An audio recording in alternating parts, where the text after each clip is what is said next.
Dear doctors, I am Dr. Vidhya, your OBG faculty at DocTutorials. So, I welcome you all to the most awaited INI-CET recall November 2022 of OBG questions. Okay. So, this time OBG questions were relatively very easy, in fact easier than the NEET PG exam. All questions were almost expected questions and there were no tricky questions. All questions were straightforward questions, easily answerable and most expected ones.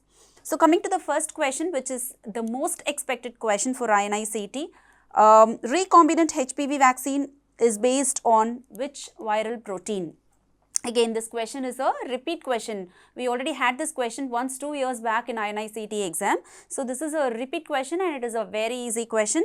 Recombinant HPV vaccine is based on protein L1. So, the answer is very straightforward. It is based on the viral protein L1. Okay. So, I think you all remember we had this question once 2 years back. Continuously I was insisting students that questions from HPV can come, they are more expected to come in the INI-CET exam because HPV, cervical cancer is a preventable malignancy and we have a few more MCQs in HPV and its vaccine which can be expected in the upcoming NEET PG exam as well as in the next INI-CET exam. So, let us have a quick discussion on the various MCQs that are attached with HPV. So, what is the most common subtype? The most common subtype associated with cervical cancer is HPV 16. Okay.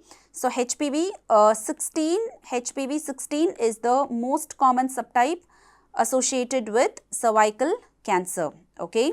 So, which is the most virulent? Though most common is HPV 16, HPV 16 is not the most virulent. HPV 18 is the most virulent. Okay. HPV 16 is the most common, HPV 18 is the most virulent and HPV 16 is associated with squamous cell cancer. HPV 18 is more likely to cause adenocarcinoma. Okay. So, it is not a hard and fast rule that HPV 16 always only leads to squamous cell cancer. HPV 16 more often leads to squamous cell cancer and HPV 18 leads to adenocarcinoma. Okay. So, now coming to the vaccine, how many types do we have? Conventionally, we had 3 types, the bivalent vaccine, the quadrivalent vaccine and the nanovalent vaccine. But now we have one more quadrivalent vaccine approved by WHO and that is Cervavac. Okay. So, now coming to the types of vaccine. We have bivalent vaccine. Bivalent vaccine is otherwise called as Cervarix and the strains included are HPV 16 and 18. We also have quadrivalent vaccine. Quadrivalent vaccine is called as Gardasil 4 and the strains included are 6, 11, 16 and 18 and you all know 6 and 11 cause benign warts. 16 and 18 are malignant subtypes. Okay. We also have a nanovalent vaccine which is the vaccine recommended by WHO. Nanovalent vaccine and the vaccine is Gardasil 9 and the strains included are 6, 11, 16, 18, 31, 33, 45, 52 and 58. Okay. 6, 11, 16, 18, 31, 33, 45, 52 and 58. Okay. So, this is Gardasil 9 and recently we also have one more quadrivalent vaccine called Cervavac. Okay.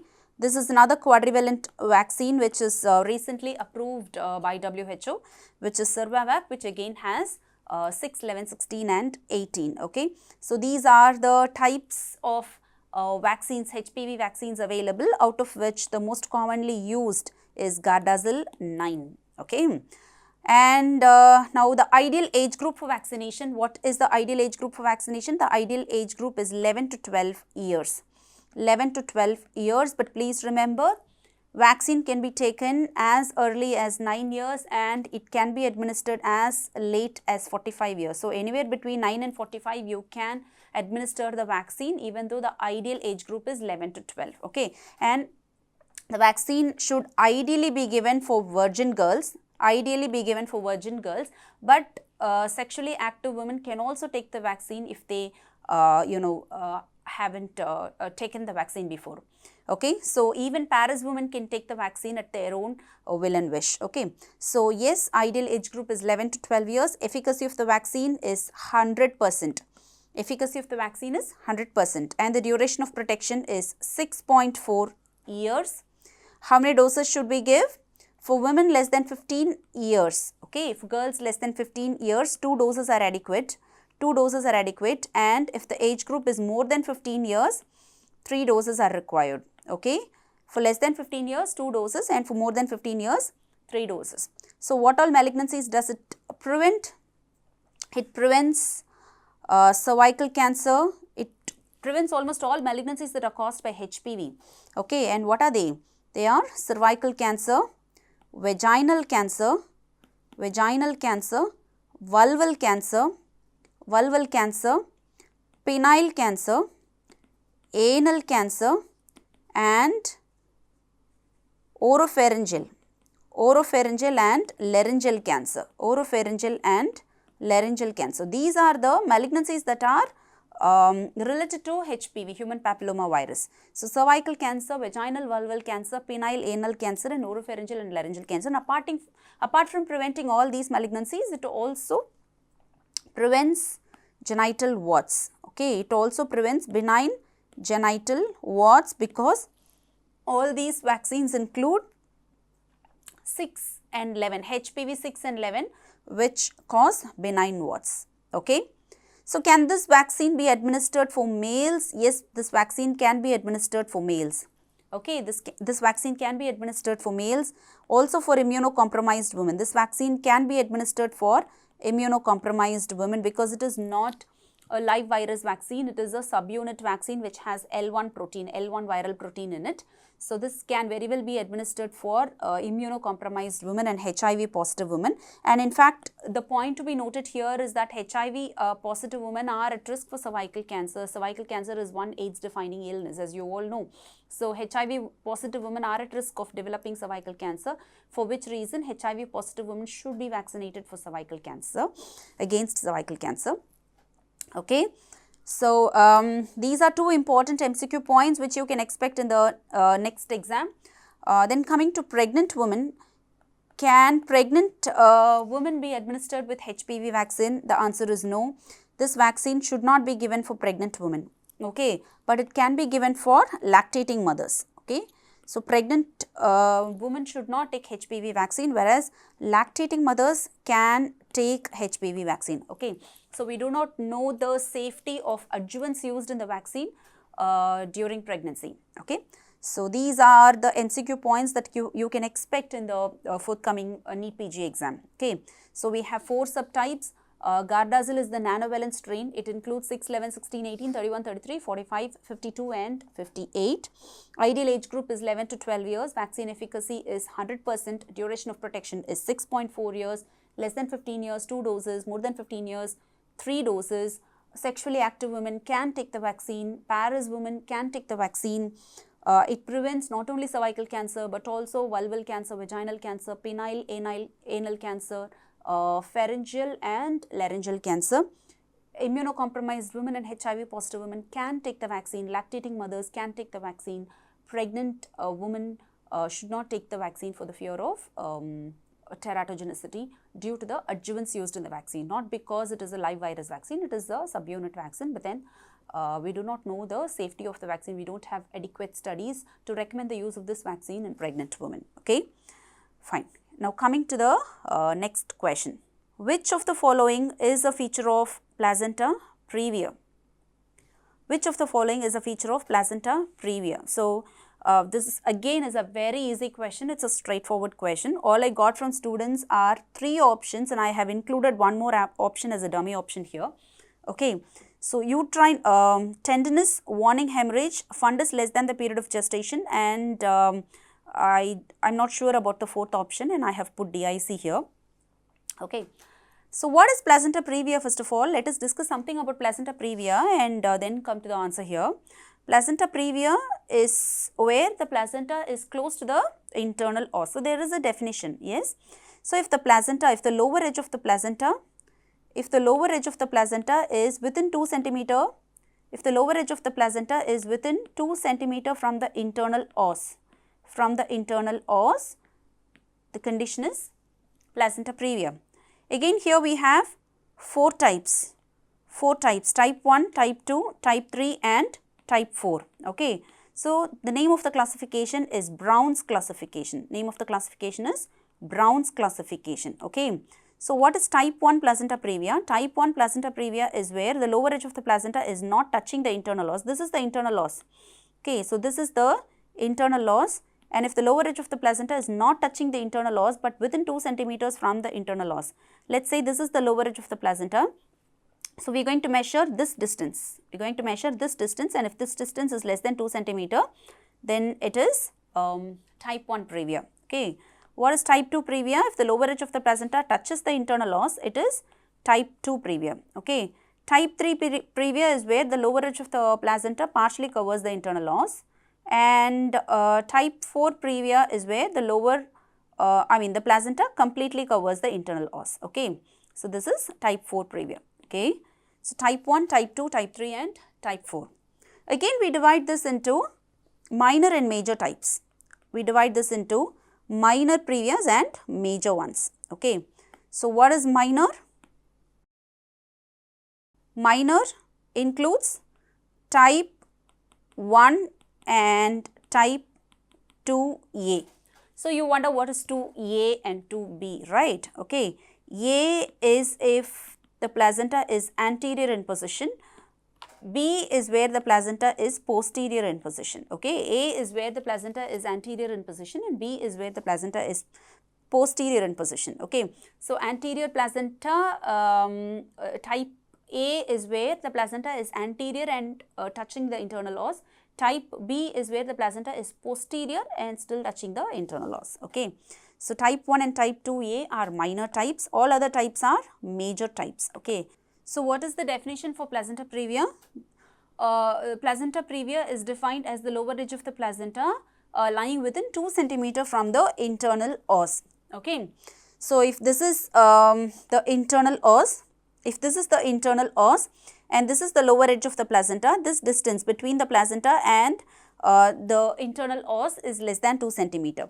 So, here we have 4 types, type 1, type 2, type 3 and type 4. Type 1 is where the placenta is not touching the internal os. The lower edge of the placenta is not touching the internal os, but it is within 2 centimeter from the internal os. Type 2 is where it is the lower edge of the placenta is at the level of internal os. It touches the internal os. Type 3 is where the placenta partially covers the internal os, and type 4 is where the placenta completely covers the internal os. In turn, in this we have minor and major types. Okay. Minor is type 1 and type 2A. Okay. So, you wonder what is 1A and B, right? A is for anterior placenta and B is for posterior placenta. Okay. So, type 1 and type 2 anterior are minor types. Type 2B, 3 and 4 are major types. Okay.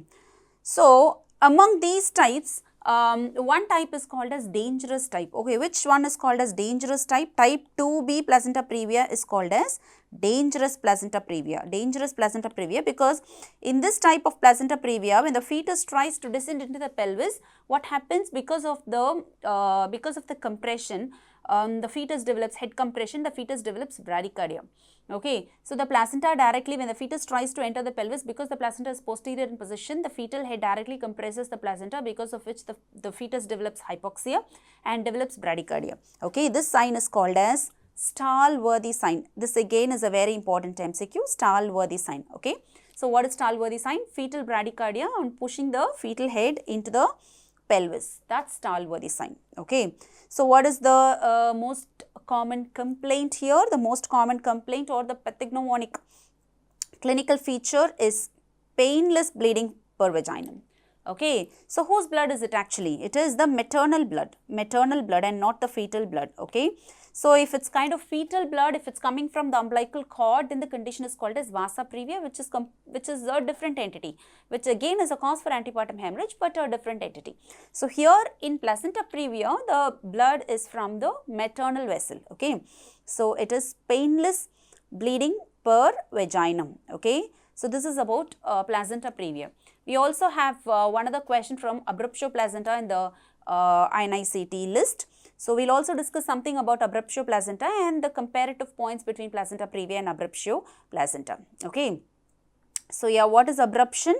Abruptio placenta is premature separation of a normally situated placenta. So, when does the placenta usually separate? Placenta usually separates after delivery, right? So, if that happens before delivery, then you call it abruption, okay? So, what is the pathognomonic finding here? The pathognomonic finding here is retroplacental clot, okay? If this is the placenta, if this whole thing is the placenta, you will be having a clot between the placenta and the uterine wall, and this is the retroplacental clot, okay. Retroplacental clot is a pathognomonic finding in placenta, abruptio placenta, okay. Here again we have types. Abruptio placenta can be divided into concealed, revealed and mixed varieties. Concealed, revealed and mixed varieties, okay. So, what is concealed variety? Concealed variety is where there is bleeding inside but there is no bleeding per vaginum, okay. So, what will be present here? RP clot will be present, retroplacental clot will be present, but there is no bleeding per vaginum. Revealed variety is where there is a little bit of clot here, but then predominantly all the blood comes out through the vagina. So, the main complaint will be bleeding per vaginum, okay. Revealed type is where the main complaint will be bleeding per vaginum. Here the main complaint will be pain abdomen, okay, pain abdomen, and eventually the fetus will develop bradycardia, okay, pain abdomen, eventually the fetus will develop bradycardia, but here the main complaint will be bleeding per vaginum. So, it will be a painful bleed or a painless bleed? Yes, painful bleed, painful bleeding per vaginum, okay. And mixed variety is where you have a good amount of clot inside and at the same time you also have bleeding, okay. So, the difference between revealed variety and mixed variety is that in revealed variety it is predominantly bleeding outside with a little RP clot, whereas in mixed variety there is equal amount of collection inside and as well as outside, okay. So, this is about the types, and out of these the most common type is revealed variety, okay. This is the most common type, okay. So, what are the differences between placenta previa and abruptio placenta? As I already told you, in placenta previa there is painless bleed, in abruptio placenta there is painful bleed, okay, painless and painful, okay. Placenta previa is not associated with hypertension. Which condition is associated with hypertension? Abruptio placenta is associated with hypertension, and in fact this is the most common cause of abruptio placenta, okay. The most common cause of abruptio placenta is hypertension, okay. So, here the blood is always revealed and the bleeding is bright red in color, blood is bright red in color, whereas here there are three varieties as I already told you, concealed, revealed and mixed, out of which the most common variety is revealed, okay. And here the blood is usually dark in color, it is not as bright as you see in placenta previa, here it is a little dark. Why? Because the blood usually stays inside for a while and then comes out, okay. So, it is usually dark in color, and here the blood that comes through the vagina is a non-clotting blood usually, okay. And abruptio placenta is one condition which predisposes to disseminated intravascular coagulation, okay. The mortality rates are very high with abruption, whereas the mortality rate is less with placenta previa, okay. So, here anemia is proportional, to the vaginal bleed, okay. Whereas here anemia is out of proportion in concealed and mixed for obvious reasons, because their blood does not stay inside, all the blood comes out through the vagina in placenta previa because the lower edge is very close to the os, whereas here there is always some amount of blood retained inside the uterus and there is clot formation inside the uterus, because of which the uterus enlarges and appears bigger for the given gestation, okay. So, this is abruptio placenta, the uterus is little big for the given gestation, okay. So, here it is corresponding and here it is enlarged. So, in placenta previa the uterus is normal in size and the bleeding is usually settles by itself, and the anemia is proportionate to the amount of blood loss. Whereas in abruptio placenta the uterus is big for the given gestation because blood is collecting inside, there is clot inside, because of which the anemia is also out of proportion to the blood loss, Okay. Here the uterus is soft and relaxed. Here the uterus is tense and tender. In abruption, the uterus is tense and tender. Okay. Now, placenta previa is where placenta is occupying the lower segment, because of which the head will not be able to present itself in the lower segment close to the uterus. So, malpresentations are very common in placenta previa, whereas malpresentations are hardly seen in abruption, and if at all present, it cannot be due to abruption, because abruption is an acute condition. Abruption is an acute condition, whereas malpresentations are due to long-standing conditions in the uterus. Okay, so here malpresentations are not seen, whereas in placenta previa malpresentations are seen. Okay, placenta previa is usually a self-limiting condition. Placenta previa is usually a self-limiting condition, so it hardly endangers the maternal or the fetal life. Okay. So, FHS is usually, fetal heart sounds are usually present in case of placenta previa. IUD is very rare in placenta previa, whereas intrauterine death is commonly seen in abruptio placenta. Okay, intrauterine death is commonly seen in abruptio placenta. As I already told you, abruptio placenta is an acute condition. Okay, so the disease process progresses very fast, and the fetal compromise occurs very early. Okay, and as I already told you, here we don't see disseminated intravascular coagulation, whereas in abruption we see DIC. Okay, because of the clots present inside the uterus, the fetal parts will be difficult to palpate here, whereas fetal parts can be easily palpated in placenta previa. So, from these information, you all understand that placenta previa is a self-limiting condition, and it does not endanger the mother's or the fetal life in the early stages. It stops by itself, and only in severe bleeding placenta previa endangers the fetal life, which is very rare. Okay, and for these reasons placenta previa is also called as warning hemorrhage. Warning hemorrhage. Okay, what is abruption otherwise called as? Abruption is otherwise called as accidental hemorrhage. This is otherwise called as accidental hemorrhage. Okay, very important MCQ point, warning hemorrhage and accidental hemorrhage, and this was the question in yesterday's INI-CET paper. So, which of the following is a feature of placenta previa? Warning hemorrhage is a feature of placenta previa, which again is a very easy MCQ. Uterine tenderness is a feature of abruption. Fundus less than the period of gestation is not a feature of previa. In fact, fundus is normal for the gestation in previa, fundus is big for the gestation in abruption. DIC is not a feature of previa. Again, this is a dummy option. I do not know what the exact option was. DIC is not seen in previa.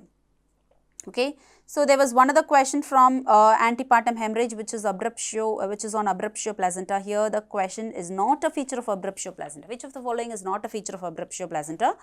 Uterus large for the given gestation is a feature of abruption, as I already told you. Tender uterus, yes, tenderness is a feature of abruptio placenta, and DIC is a feature of abruptio placenta. As I already told you, in abruptio placenta, the bleeding is usually painful. Okay, painful bleed is a feature of abruptio placenta. Okay. So, the next question was an NST image. Okay. So, according to students' recall and their statement, the options were like, the first option was this is an NST, the second option was this is contraction stress test, and the third is about beat to beat variability, and the fourth is about fetal heart rate, fetal tachycardia. So, students, first of all, how do you identify whether it is an NST or a CTG? First of all, tell me what is NST and what is CTG. NST is recording only the fetal heart rate. Okay, CTG is a recording where you record the fetal heart rate with uterine contractions. So, in NST you will only have one recording. Okay, you will only have one graph, whereas in CTG, cardio means fetal heart rate and TOCO means uterine contractions. Okay, so you will record fetal heart rate with contractions, so you will have one above and one below. Okay, so the above one is for fetal heart rate and the lower one is for contraction. So this is how first of all you will identify whether it is an NST or a CTG. So according to students' recall, I was told that it had only fetal heart rate and it did not have uterine contractions. Obviously it is NST only. Okay, it is not CTG. Okay, now what more can be asked? I also heard that there was another question on NST, and there was a question on decelerations. Okay, so first of all, whenever you look at an NST paper, you need to see four things. Okay, what are they? The first one is fetal heart rate. The second one is variability. The third is acceleration, and the fourth one is deceleration. Okay, fetal heart rate, variability, acceleration and deceleration. These are the 4 points that you have to keep in mind whenever you see an NST. Okay. So what is the normal fetal heart rate? The normal fetal heart rate is between 110 and 160 beats per minute. Okay, the normal fetal heart rate is between 110 and 160 beats per minute. So I don't exactly know what NST you got, whether the fetal heart rate was normal or abnormal, but students told me that the fetal heart rate was well within the normal limit. So if it is between 110 and 160, it's quite normal, that you have to remember. Okay, now coming to variability. What is variability? Variability is the ups and downs that we usually see in the fetal heart rate. Okay, so this variability, is it a good sign or a bad sign? What do you say? Variability is a good sign. Good sign. Okay, so when will I say the variability is a good sign? If the variability is between 5 and 25 beats per minute, it's a good sign. If it's less than 5 beats per minute, or if it's more than 25 beats per minute, then it is a bad sign. Okay, so variability is a good sign provided it is within the range. Okay, and coming to accelerations. What are accelerations? Accelerations are sudden increase in heart rate.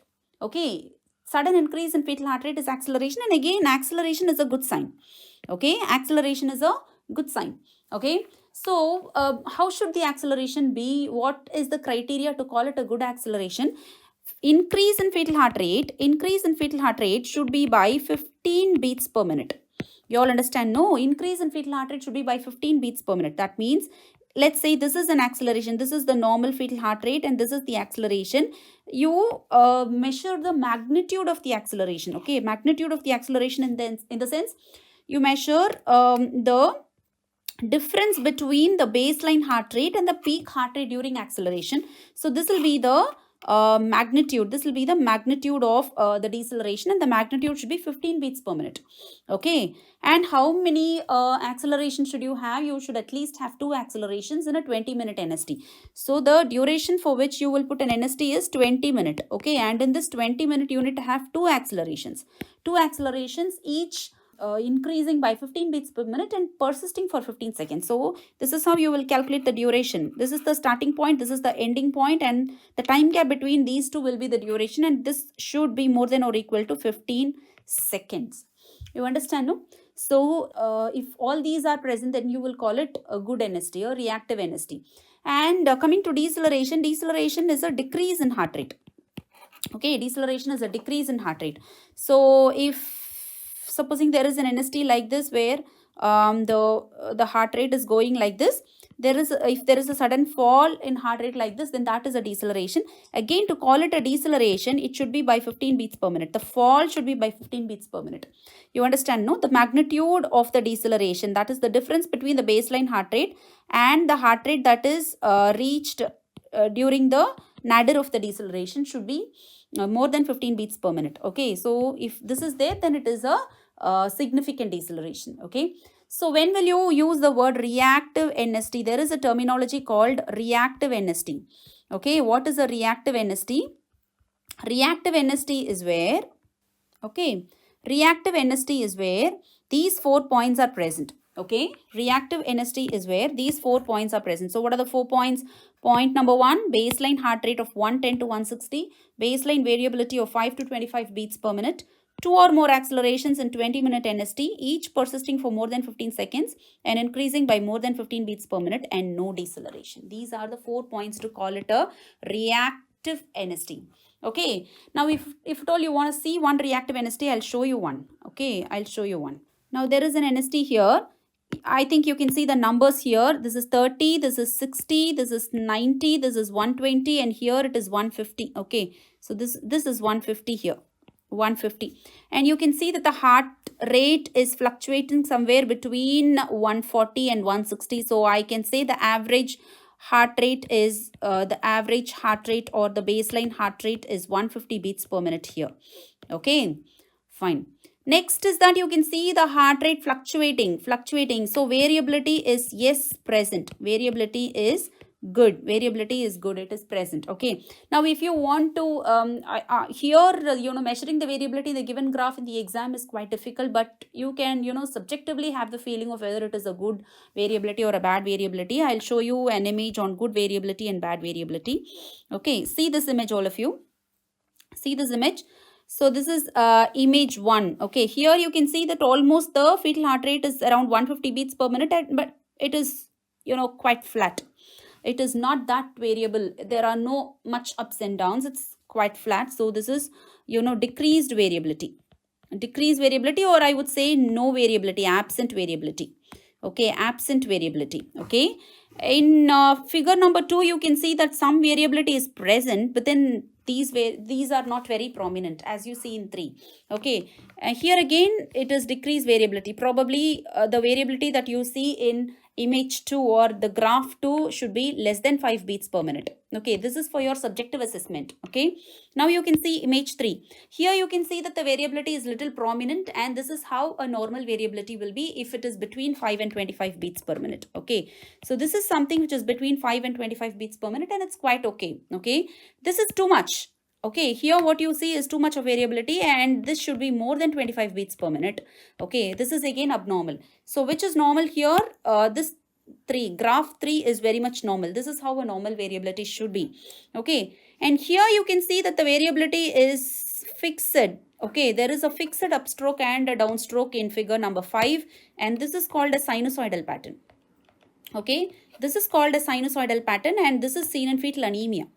This sinusoidal pattern is seen in fetal anemia, any cause of fetal anemia like parvovirus infection or, RH incompatibility and all these. Okay, so this is a gross view on how normal variability will be, and you can have a subjective assessment of whether it is normal or abnormal based on this. Okay, fine. So you can see a reactive NST as I was showing you. This is a reactive NST. Okay, so here the baseline heart rate is around 150. Variability is again quite okay. And you can also see that there are 2 accelerations. And here the baseline heart rate is around 150, and during the acceleration the heart rate is going up to 180. So this is 180. So the magnitude of acceleration is around 30 beats per minute, which is well within the cutoff that is required.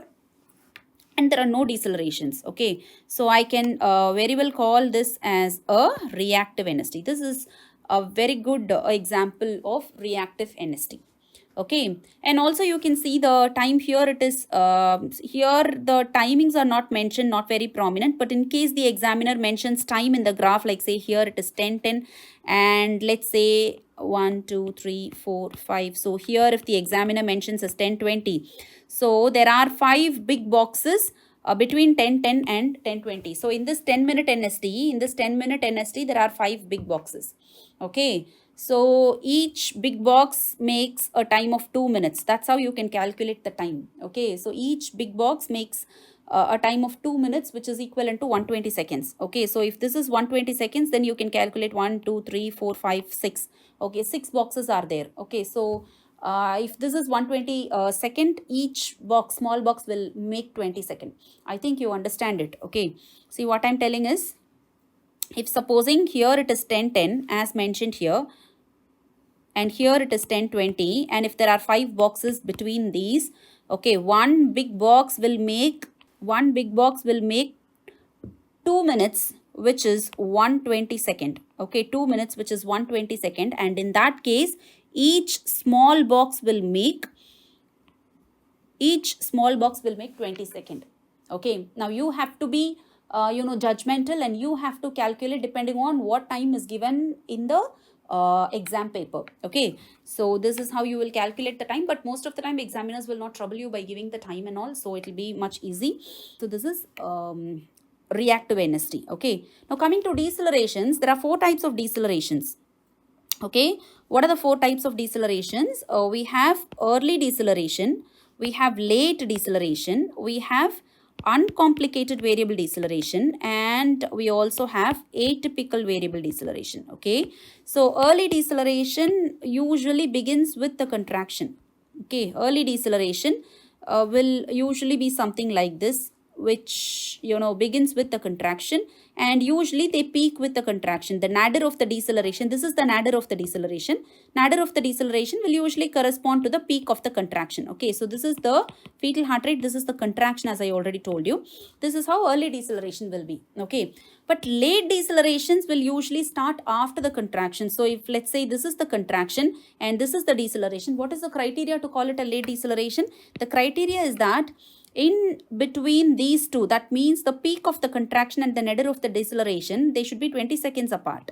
Okay, the peak of the contraction and the nadir of the deceleration should at least be 20 seconds apart. If it is more than 20 seconds, it's quite okay. It's, a late deceleration. Okay, so this is a late deceleration. Early deceleration is due to head compression and late deceleration is due to fetal hypoxia. Okay, probably due to placental insufficiency. Okay, fetal hypoxia more often due to placental insufficiency. Okay, and there are certain other features which describe early and late deceleration. Okay, so please remember, early and late decelerations are usually regular. Okay, early and late decelerations usually are related to the contractions. Okay, and early and late decelerations are repetitive. That means they occur with every contraction, almost every contraction. Okay, they are repetitive. Okay, and early and late decelerations, early deceleration will always be less than 40 beats per minute. If it is more than 40 beats per minute, it is not early. I'm talking about the magnitude of the deceleration. Early deceleration should always be less than 40 beats per minute. Okay, these are the features of early and late deceleration. Okay, so what is early deceleration due to? Early deceleration is due to head compression and late deceleration is due to fetal hypoxia. Okay, probably due to placental insufficiency. So I'll show you examples for early and late deceleration here. Now see this image.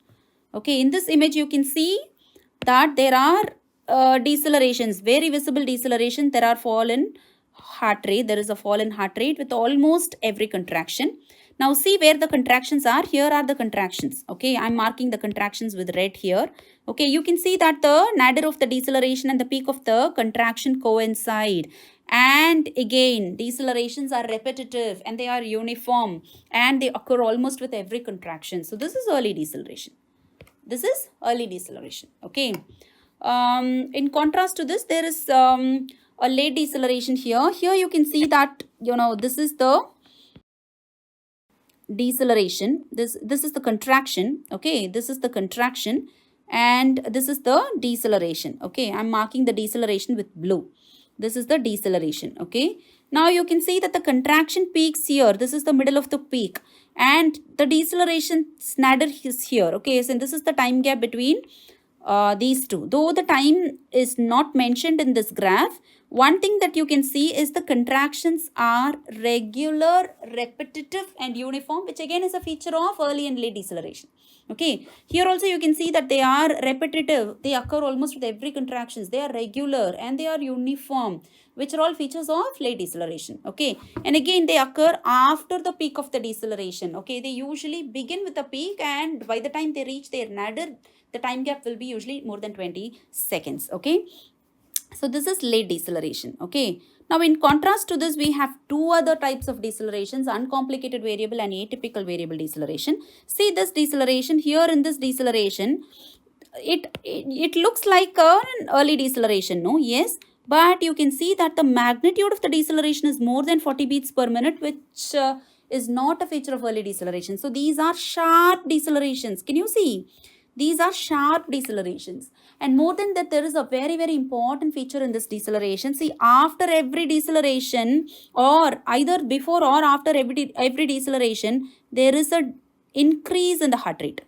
Okay, see here, before the deceleration, you have an increase. Here, after the deceleration, you have an increase. See, here also, after the deceleration, you have a small increase in the heart rate and this is called as shouldering. Okay, and shouldering is a sign of uncomplicated variable deceleration. Okay, uncomplicated variable deceleration. So what is uncomplicated variable deceleration? As you can see in the picture, uncomplicated variable deceleration is a sharp deceleration. Okay, uncomplicated variable is a sharp deceleration, a sharp fall, a quick recovery, there is a quick recovery, and there is shouldering. These three are features of uncomplicated variable deceleration. And uncomplicated variable deceleration is due to chord compression, and given some time, if observed for some time, uncomplicated variable decelerations are likely to settle.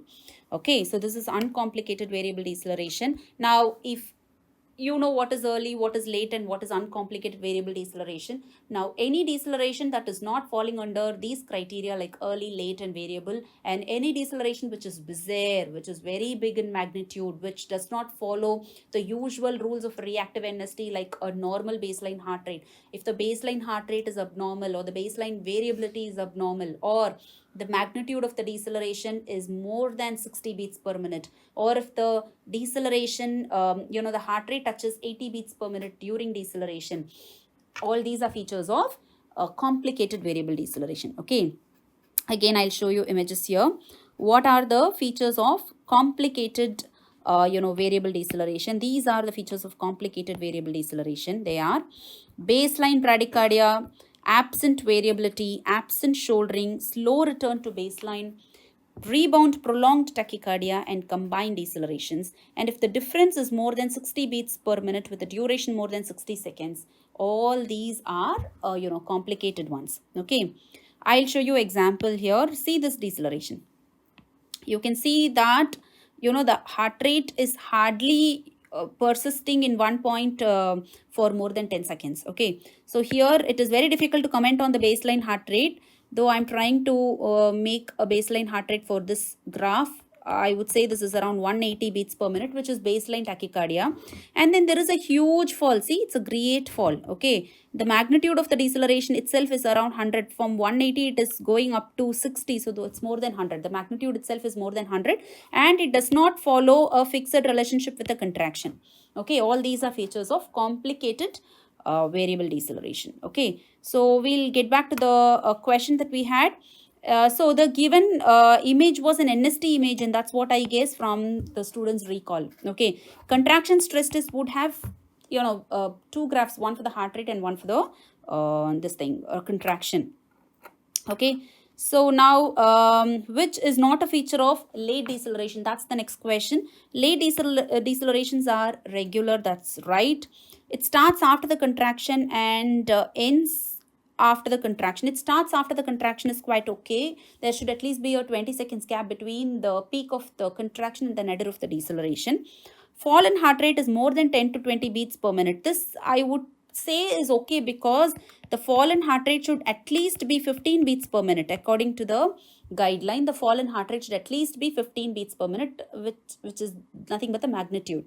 Okay, not followed by acceleration. This again is correct. If it is followed by acceleration, then it is usually shouldering, which is seen in uncomplicated variable. Okay, so I'm not sure what the options were, but I am telling you the correct points about late deceleration. What are the correct points about late deceleration? They are regular, they are repetitive, they are uniform, and they start after the contraction. Okay, and the fall in heart rate is usually more than 15 beats per minute, and they are not usually followed by accelerations. Okay, coming to the next question, all are non-contraceptive benefits of combined oral contraceptives except. So this is a very, very important question. The last INI CET exam, I told you guys there was a question on missed pills, combined oral contraceptive. Okay, what will you do if the lady misses one pill? What will you do if the lady misses two pills? All these were there, you remember? One question. And this time, see, we have a question on non-contraceptive benefits. So combined oral contraceptive is a very, very important topic, and almost every year we're getting one question from hormonal contraception. Either it can be COC or it can be POP, and this time it's, yes, non-contraceptive benefit, but again this is very easy. Okay, so what are the non-contraceptive benefits of COC? We have a huge list here. First of all, the main mechanism of action of combined oral contraceptive is anovulation. Okay, it inhibits ovulation. Okay, So there is a decrease in ovulatory pain. There is a decrease in the blood loss. So it makes the endometrium thin. Okay, it makes the endometrium thin. So obviously when the endometrium is thin, the blood loss will also decrease, right? So it treats menorrhagia. It treats dysmenorrhea because ovulatory cycles are painful. It makes the cycle anovulatory, by which it makes the cycle painless. Premenstrual syndrome again is a feature of ovulatory cycle, and as I told you, this makes the cycle anovulatory, because of which she doesn't get the premenstrual symptoms like anxiety, frustration, loss of appetite, weight and all that. Irregular periods, yes, to regularize periods you can give. For PCOS and hirsutism, yes, fourth generation pills, anti-androgen pills which have cyproterone acetate or drospirenone can be given. For endometriosis, yes, it treats endometriosis. It prevents ectopic pregnancy because of the anovulatory effect. It actually prevents pelvic inflammatory disease. Let me make one thing clear.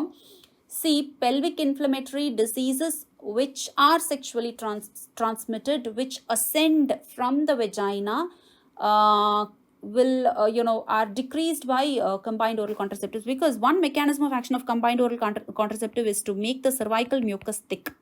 Okay, it makes the cervical mucus thick. Okay, so what does it do? When the cervical mucus becomes thick, it is difficult for any organism to ascend upwards. Okay, so it is difficult both for the sperms and for the bacteria to ascend up and infect the upper genital tract. So in that case, it actually decreases the incidence of pelvic inflammatory disease, okay, upper genital infection, but not lower genital infection. Okay, it actually does not prevent the vaginal infection or the vulval infection, and it does not prevent HIV. Okay, so lower genital infections are not prevented by combined oral contraceptives. To some extent, upper genital infections are prevented, and that is because of the thickening of the cervical mucus. Okay, functional ovarian cyst, yes, there is a decrease in the incidence of functional ovarian cyst. There is an decrease in the incidence of benign breast diseases, especially fibroadenosis. There is a decrease in osteoarthritis and rheumatoid arthritis, because you all know how important estrogen is for the well-being of the bones and the joints. So there is a decrease in the inflammation, and because there is a decrease in the blood loss, yes, it treats anemia, and it does not shrink the fibroids. COC doesn't shrink the fibroid, it only decreases the blood loss in fibroids. So we do use combined oral contraceptives in fibroids too, only to decrease the blood loss and to improve her general condition and hemoglobin levels, and not to shrink the fibroids. Okay, so apart from these, yes, it decreases the risk of 4 important malignancies. One is endometrial cancer, the next is ovarian cancer. Endometrial cancer because it makes the endometrium thin. Ovarian cancer because it has anovulatory effect. Epithelial ovarian cancers are mainly prevented. Colon cancer, yes, estrogen is good for the colon, as you all know, and choriocarcinoma because of anovulation. Okay, so these are the malignancies prevented by combined oral contraceptives. So coming to the question here, all are non-contraceptive benefits of COC except, so this is right, this is right, this is again right, and HIV is not correct. Okay, it does not protect against HIV infection, and of course this is a very easy and a straightforward question.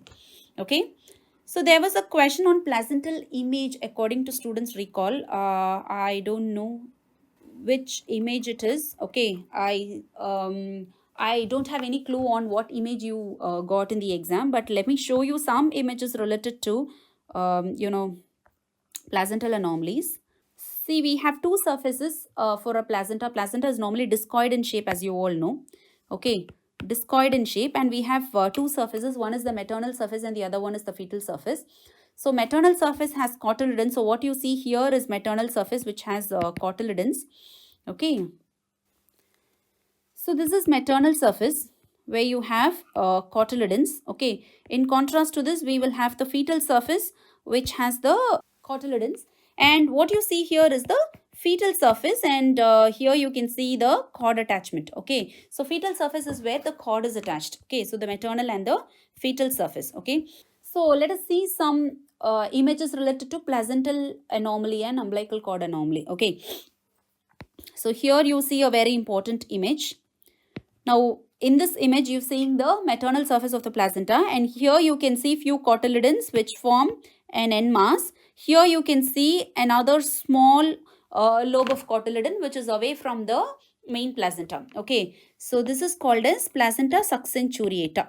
Subcenturiate lobe. Okay, what is subcenturiata? Subcenturiate lobe. Subcenturiata is where there is one accessory lobe of placenta away from the main lobe. Okay, one accessory lobe of placenta which is little away from the main lobe, and here this accessory lobe can be connected to the main lobe by a vessel. Sometimes vessel can be there and sometimes vessel can be absent. In case it has a vessel, you call it placenta subcenturiata. There is another entity called placenta spuria. What is placenta spuria? Placenta spuria is a condition where the communicating vessel is absent. Okay, so in subcenturiata the communicating vessel is present. In spuria, the communicating vessel is absent. Of course, in a picture, it will be very difficult for you to identify whether a communicating vessel is present or absent. But for all practical purposes, if both subcenturiata and spuria are there in the option, and you're not able to identify the communicating vessel, it's always better to go for subcenturiata because that is the most common one. Okay, so subcenturiata. Okay, so this is it. And what does subcenturiata lead to? PPH, postpartum hemorrhage because of retained placental bits. Okay, so let's see the next anomaly. Yeah, here you can see that the cord is attached to the margin of the placenta. Where is cord usually attached? Cord is usually attached to the center of the placenta. Okay, so here cord is attached to the margin of the placenta, and this is called battledore placenta. Okay, this is called battledore placenta. Okay, marginal cord insertion. Okay, so this is the fetal surface. Now see the fetal surface. You can see the blood vessels here, right? You can see the fetal blood vessels branching onto the surface of this thing. Okay, and you're able to see the fetal blood vessels all over the fetal surface. Okay, now compare this image with another image that I'm going to show you now. Can you all see a white membrane here? Yes, there is a white membrane here which is present only in the periphery. Okay, so this area has the white membrane, whereas in the center you don't have the white membrane, and this white membrane is nothing but the usual amniotic membrane. But the usual amniotic membrane makes only one layer over the fetal surface of the placenta, but here the amniotic membrane has made more than one layer, say probably 2 or 3 layers, to make the peripheral cover thick. Okay, so this is circumvallate placenta. This is circumvallate placenta. So because of the amniotic membrane, extra fold of amniotic membrane, you're not able to see the vessels on the periphery. Rather, you're able to see the vessels only in the center. So you can see the vessels here. Okay, so this is circumvallate placenta. So I don't know whether what you got was subcenturiata or battledore or circumvallate. Let me also show you one more. See this one. Here you can see the vessels bifurcating. Yes, here you can see the vessels bifurcating, and this is called as furcate placenta. Okay, this is called as furcate placenta, where you can see the umbilical vessels bifurcating before the entry into the placenta. This is furcate placenta. And the last one is velamentous insertion. Okay, this is velamentous insertion. Okay, so velamentous insertion is where the fetal vessels branch into numerous small tiny branches. This is velamentous insertion of the cord, and if these bleed, these are fetal vessels, not maternal vessels, and if they get injured and if they start bleeding, the condition is called as vasa previa, which is a fetal bleed. Okay, so these are the different possible images from placenta, abnormalities in the placenta. Okay, we'll move on to the next question. The next question is not a risk factor for vulval cancer. Not a risk factor for vulval cancer. Again, this is a very, very easy question. Vulval cancer can be HPV related. There are two types of vulval cancers. One is HPV related vulval cancer, and the other one is chronic inflammatory conditions related, aging, vulval cancer related to aging and chronic inflammatory conditions like lichen sclerosis. Okay, so what are the predisposing factors for vulval cancer? The risk factors for vulval cancer are HPV infection. Okay, next is smoking, poor hygiene and low socioeconomic status. Okay, which is again a predisposing factor for HPV infection. Okay, next is VIN. What is VIN? VIN is vulval intraepithelial neoplasia. Vulval intraepithelial neoplasia. Okay. Next is chronic inflammatory conditions like lichen sclerosis, Paget's Paget's or Bowen's disease. Bowen's disease, which is erythroplasia of Queret. Okay. All these are risk factors for vulval cancer. HPV infection, smoking, a poor hygiene, vulval intraepithelial neoplasia, lichen sclerosis, Bowen's, and Paget's. Okay. So, which is not a risk factor? Again, very easy question. Vulval hematoma is not a risk factor. Okay, vulval hematoma is not a risk factor. HPV, smoking, and vulval dystrophy, chronic inflammatory conditions in the vulva, are all risk factors for vulval cancer. Okay. Coming to the next question here, cardinal events of labor in the correct sequence.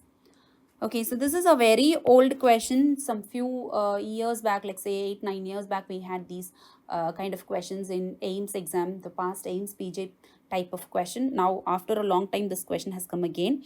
Okay, so the cardinal events of labor are engagement,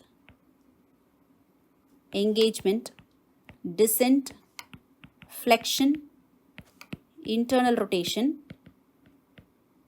extension, restitution, external rotation, followed by expulsion. And if at all you want to add crowning, then it comes between internal rotation and extension. Okay. Engagement, usually most of the textbooks do not include crowning as a part of cardinal event, but yes, if at all crowning is there, depending on the options, you can be judgmental. If at all crowning is there, then it can be put between internal rotation and extension. So engagement, descent, flexion, internal rotation, crowning, extension, restitution, external rotation, and finally expulsion. These are the cardinal events of labor. And I'm not sure whether the examiner had mentioned anything like vertex presentation or occipito anterior or occipito posterior or anything like that. Why? Because this is for vertex. Okay, whatever I had written here, the order that I had written here is for vertex. Okay, in case if it is face presentation, okay, if in case the presenting part is face, then the attitude itself will be extension, right? So in case of extension attitude, the head is borne by flexion. In case of flexion attitude, the head is borne by extension. So in vertex presentation, attitude is flexion, so head is borne by extension. Okay, in case of face presentation, attitude is extension, so head is borne by flexion. So in face presentation, the cardinal events of labor will be flexion here, extension here. Okay, rest all will be the same. Engagement, descent, extension, internal rotation, then flexion, restitution, external rotation, and extension, expulsion. Okay, so I'm not sure whether examiner had mentioned anything like this, vertex or phase or anything like this, but this is the order. Okay, fine. So yeah, next question is here.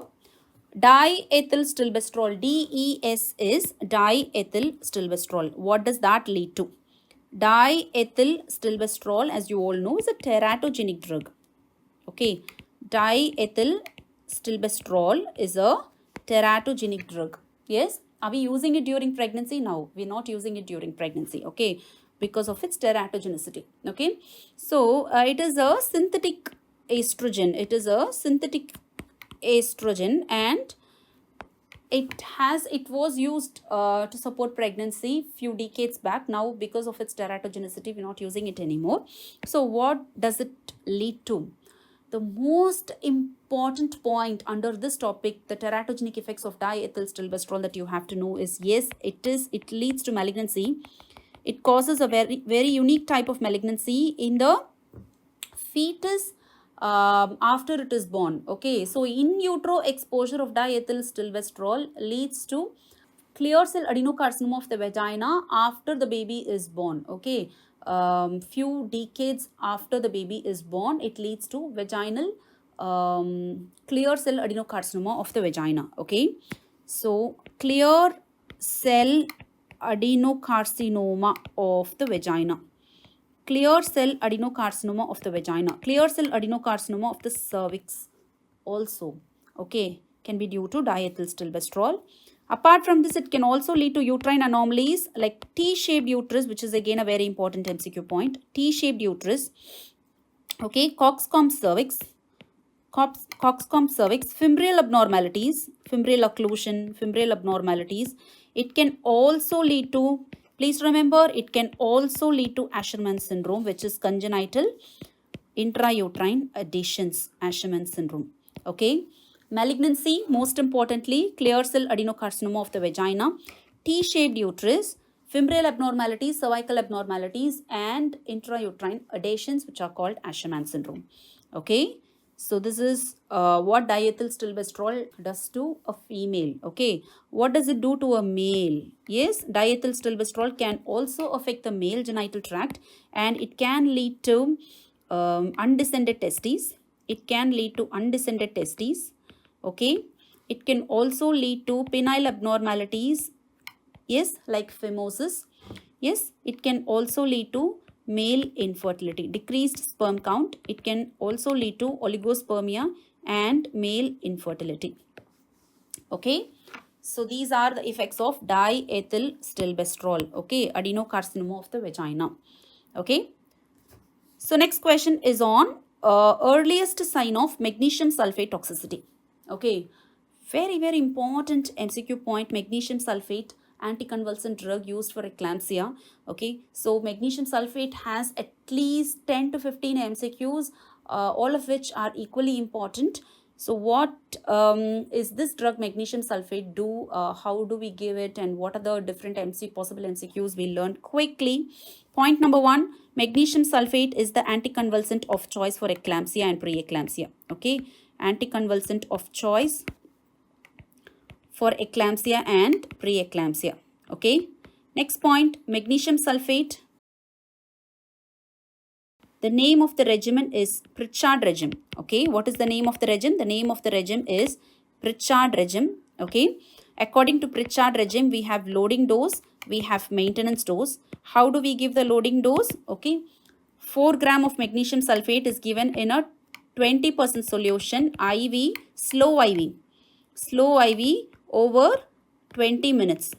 Okay, loading dose consists of IV and IM. Okay, loading dose consists of IV and IM. So IV will be 4 gram in 20% solution, slow IV over 15 to 20 minutes, and then IM will be 10 gram of magnesium sulfate in a 50% solution. So it directly comes in 50% solution, which can be directly loaded and given. Whereas to make it 20% solution, you have to dilute it. Okay, in case you want this 4 gram of 20% solution, then you need to take 4 ampules of magnesium sulfate.